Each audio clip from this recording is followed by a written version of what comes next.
After counting down from 50 days, here it is, the 2019 African Cup of Nations. It's finally here with us, and we can't wait for another fierce contest from the continent's top-notch squads. Hello and welcome to JoyNews Interactive on Joy News, DSTV channel 421 and GoTV channel 144. I am Selina Ampo. Bonjour, mes amis, guten Morgen, and Dobry din. Yeah, today we will discuss whether or not it is difficult to learn a new language, and can you go off social media completely? Our social media handles for Facebook, Twitter, and Instagram is Joy News on TV.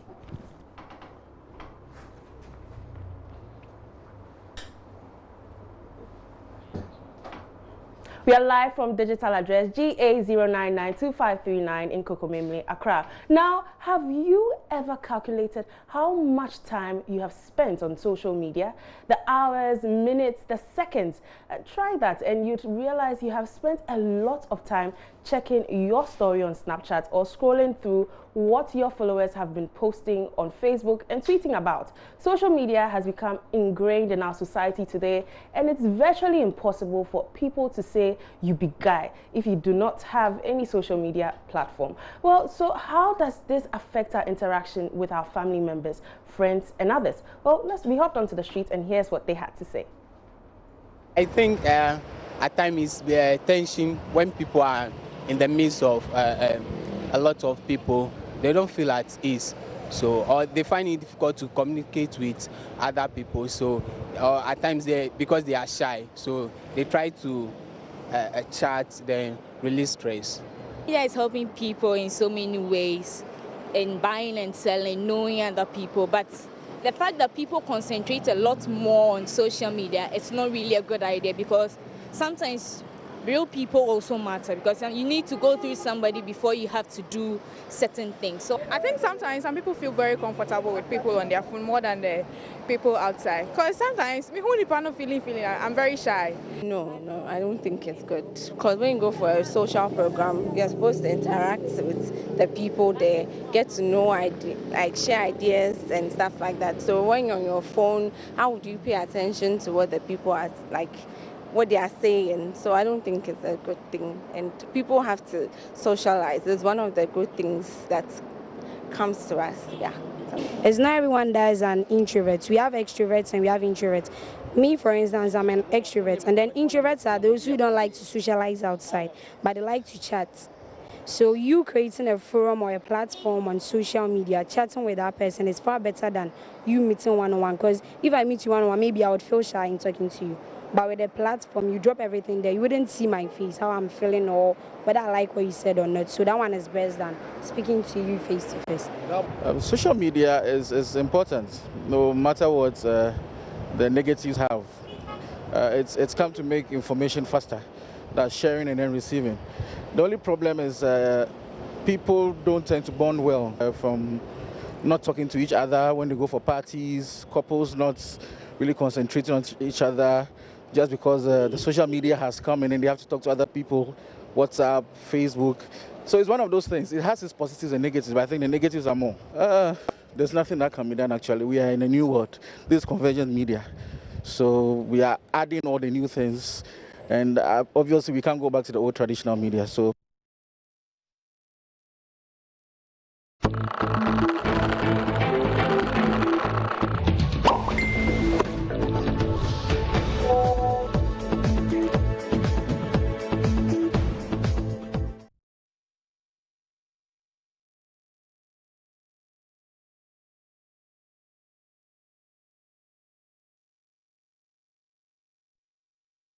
Well, I have with me Sharon Dankwa, my colleague, and we are going to talk about social media addiction. Well, Sharon, are you addicted to your social media? Yes, I am. I have to be honest. What social media platforms are you on?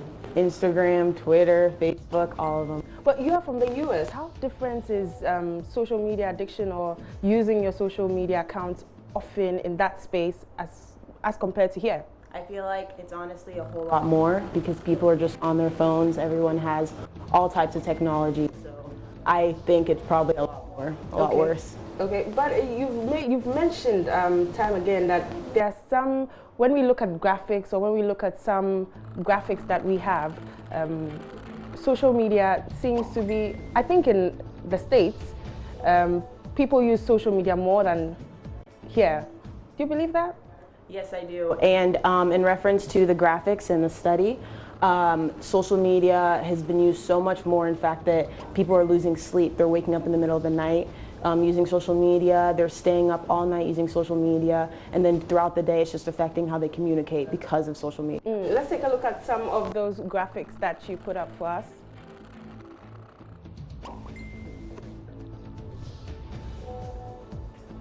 Those born in 1995 later or more are more emotionally depressed than those born earlier. Between 2005 and 2017, kids ages 12 and 17 had a 52% increase in depression or anxiety and 71% increase in psychological distress for ages 18 and 25. Okay, and we also have some Ghana statistics, I think, by the Ghana Mental Health Authority. When the graphics keep moving, we'll talk about that. But we also have Dr. Sami Ohene online, and he will join us for that brief discussion. Dr. Sami, thanks for joining us.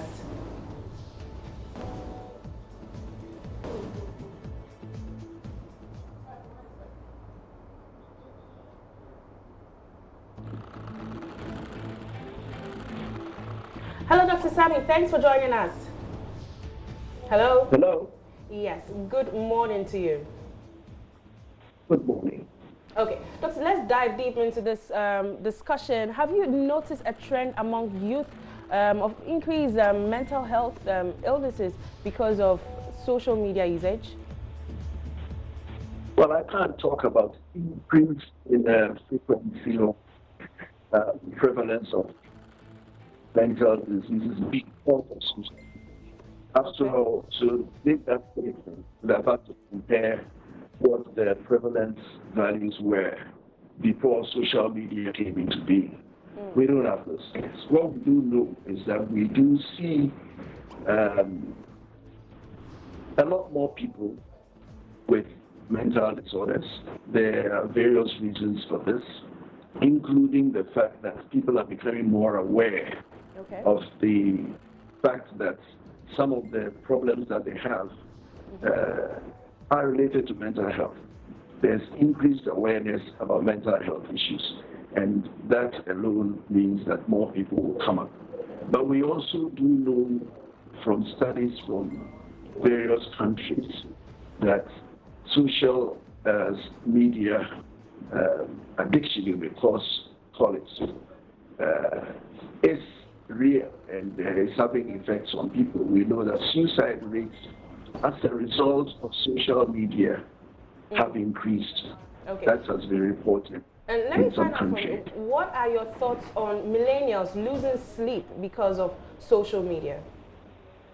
This is definitely a fact. Certainly from the people that I see, there are people who come to complain about not sleeping well or not getting enough sleep, feeling tired throughout the day. And when you simply go through their schedule with them, they tell you, well, when you get to bed, does it take you a long time to fall asleep? And there are people who say, well, yes, they actually go to bed at 10 o'clock, but then they're on their phone.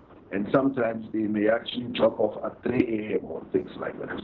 So if you drop off at 3 o'clock, having been on your phone for 4 or 5 hours earlier, and you still have to wake up at 6 o'clock, of course, you're going to, you would not have had enough sleep. And this is definitely a concern. We soon see quite a number of people with issues like that. My final question to you is, do you have any suggestions or probable solutions to social media addictions?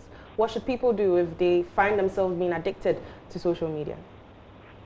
Well, I think the first thing is to recognize that indeed there is something like social media addiction. And there are many, should I say, aspects to this issue. It's not just staying online with your friends. There are people who are using social media or internet to grow, which has then become a problem. There are people who are using it in, just chatting with people, and even people that they've never met physically before. And at time zones that may be totally different from your biological clock. And therefore they are set up at odd times. So that is a problem for many people. If you recognize it, I think it's important to seek some help. Sometimes it's commonsensical, but if you find that you are unable to control it, then maybe indeed you are getting addicted and you may require some help. Okay. Thank you very much, Dr. Samuel Hene. He's a clinical psychologist. Thanks for the enlightenment. Now, away from that, would you love to speak another language? But, well, over the years, I've heard more reason not to. I've heard more reason not to learn a language than I ever would have imagined. I even used to make excuses for myself before I learned my first new language, that's Russian. In our increasingly globalized community, here is what people had to say about the importance of learning a foreign language. So far I speak 3 languages. That's English, French, and Ewe. And I can see that I've benefited a lot from French. And wherever I find myself in the sub-region, outside Ghana, I'm comfortable. I'm at ease to interact with people. I have 3 languages. What languages are they? I have 3, my local language, Ga, and also English. Okay. It is very important, right? Especially with a language like Spanish or German. Okay, it opens more opportunities to us and work related, and also as a student also. So I think it's very important. Personally, I think that locally, for instance, when you speak other people's language outside of yours, the sense of belongingness, I mean, when you're amongst them, I mean, personally, that's how I feel. Because if someone comes from outside, okay, a foreigner, and then I hear the person speaking Akan, you see, I mean, the excitement alone, it's enough, yeah. It's good for dynamism's sake. Personally, I've started learning Spanish. I do work with a customer operations team at my workplace right now, and sometimes you call a customer speaking in English and then they tell you that they don't understand English, so you should speak another language for them to better understand. I think it helps me communicate more to them and to meet their needs. I think it helps you to better communicate with others, because if you just stick to one language, there's a communication barrier. So if you get to know more than one language, you get to communicate and better understand people from their perspective. Yeah.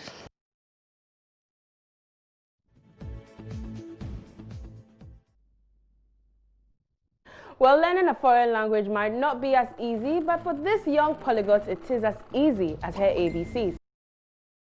Well, that is a young lady who knows how to speak 7 languages. Oh, that's a lot. Well, joining me via Skype is Dr. Samuel Kofi. He's a French lecturer from the University of Ghana. Hello, Dr. Samuel Kofi. Hello, doctor. Hello, madam. Yeah, let me find out, is it easy to learn a foreign language? Well, it's not easy, and it's also difficult. Okay. Yeah. Explain. Well, what do you mean by it's not easy, it's not difficult? Actually, it's teaching you and the material that you have to, study the language. Okay. Yeah. Yeah. So let me find. English has become the universal language. Is it still necessary for everyone to learn another language? Well, if you say, I do agree that English is an international language, and all over the world English is spoken. But then, when you want to talk about regional integration and moving across the world, I believe it's also important to learn other national languages, international languages such as French, Spanish, and probably today Chinese language. Some people would say we place more emphasis on learning foreign languages and neglecting our own. Is that the case? Actually, that is exactly the case today, because we are in Ghana, but how many people are studying Ghanaian languages? And we in Ghana, as a country, we don't have a national language that we, entertain, apart from English and other, international languages.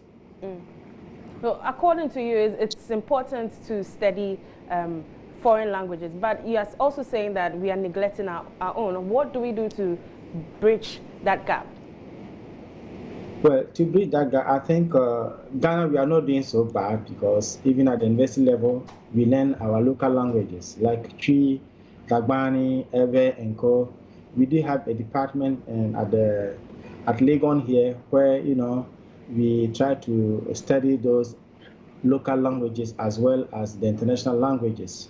We actually are not neglecting it, but when you look at the rate and the percentage of people studying other language or having interest in international languages, one will think that we are neglecting our own. That's the perception.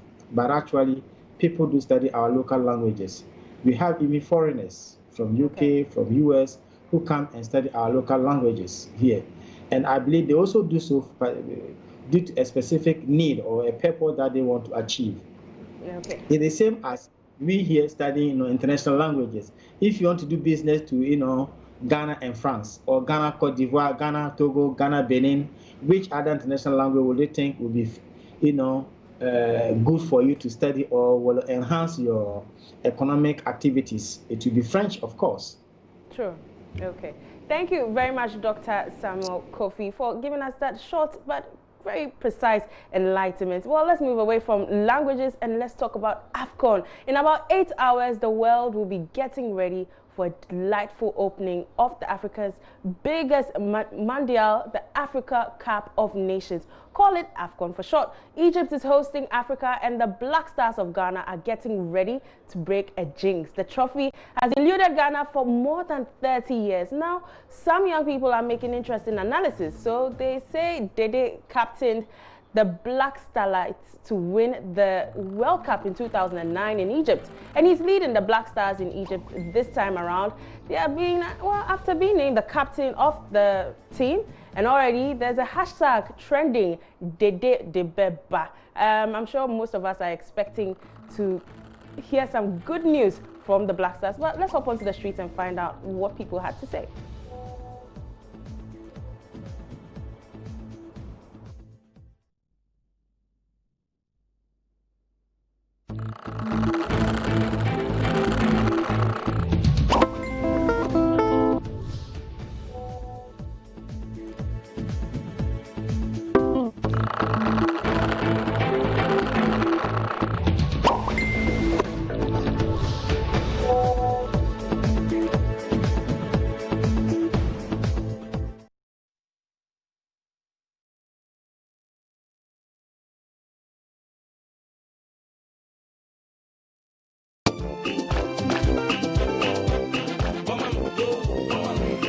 I know the AFCON is starting today. Okay. So what are your expectations?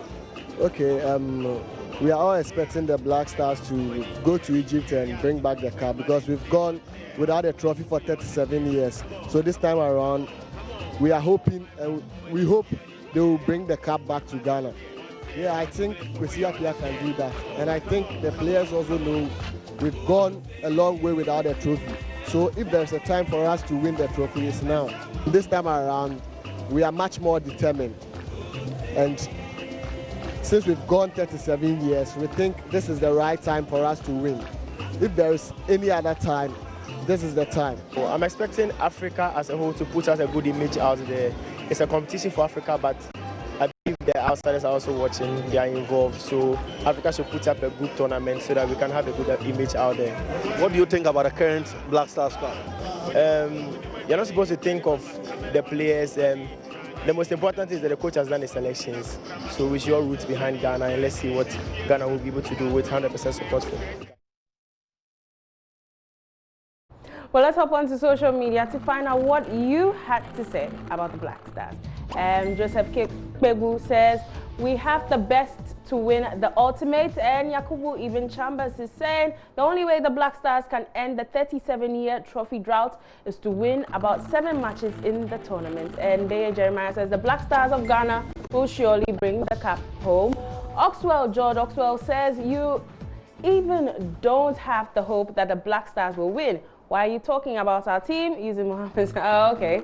So that's some by the side comments. Well, it's time for us to wrap up on the show, but before we leave you, here is short but very interesting pictures of the day. This made